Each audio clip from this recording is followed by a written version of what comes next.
But you often were perceived as explaining some of the things President Trump said rather than correcting him. Well, when people ask me a question, I feel like I have to respond with what my perception of that moment was. And so there were 4 sentinel events that I think I'm highly criticized for. One of them is the 40,000 ventilator issue. And This was the governor of New York saying he needed 40,000. You said, no, you don't. You need something like 4,000. So this is in the heat of the moment in the spring. Yeah. But that started the whole cascade of that's when I had to stop looking at Facebook and Instagram because in that moment, they interpreted that as me supporting the president when what I was saying was, you're using an unmitigated model.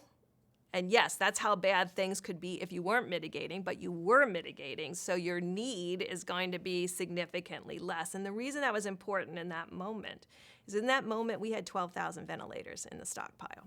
That's it.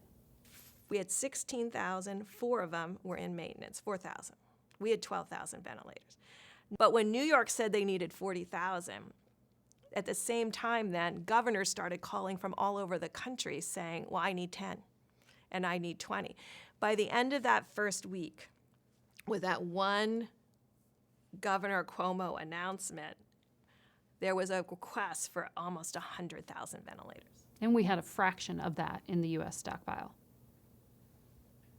And so what I was worried about is people would start to panic about not having access to the care that they needed. And so it was our job to try to figure out what other options there were, from splitting access to ventilators, so 2 people on 1 ventilator, utilizing anesthesia ventilators, utilizing high throughput, high volume O2 outside of ventilation.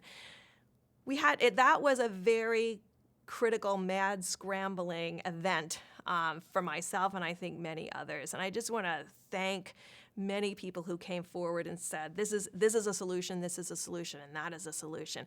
But we also remodeled what people would absolutely need. Was that the moment, though, that moment in the spring, is that the moment you looked at the task force and you said, we have a serious problem here. This is not going according to plan? I think everyone knew that. Everyone knew that. Everyone knew that from, I would say, March 8th on.